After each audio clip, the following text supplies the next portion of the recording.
சுண்டல், ஒரு பாசிப்பருப்பு சுண்டல், ஒரு கொண்டக்கடலை சுண்டல், ஒரு பல தானிய சுண்டல், ஏதாவது ஒரு வகையில் ஒரு சுண்டல் கொடுங்க.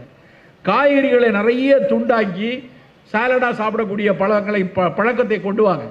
சார் அதெல்லாம் நாங்கள் பழகினதே இல்லை.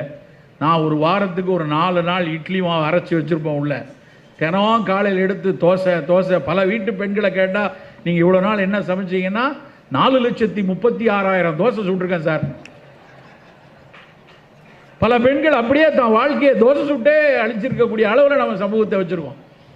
வேண்டாம், இட்லி தோசைங்கிறது வாரத்துக்கு ஒரு நாள் சாப்பிட்டுக்குவோம்.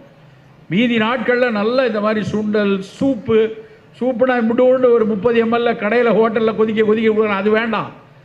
சூப் தாய்லாந்து பகுதியெல்லாம் பார்த்தீங்கன்னா ஒரு பெரிய அகப்பையில் சாப்பிட்றாங்க, பெரிய போனியில் சாப்பிட்றாங்க. வயிறு நிரம்பும், நிறைய காய்கறிகள் போட்டு சாப்பிடலாம், தப்பு இல்லை. சார் இதெல்லாம் சங்க இலக்கியத்தில் சொல்லியிருக்காங்களா? நீங்கள்லாம் தமிழர்களுடைய மரபு உணவு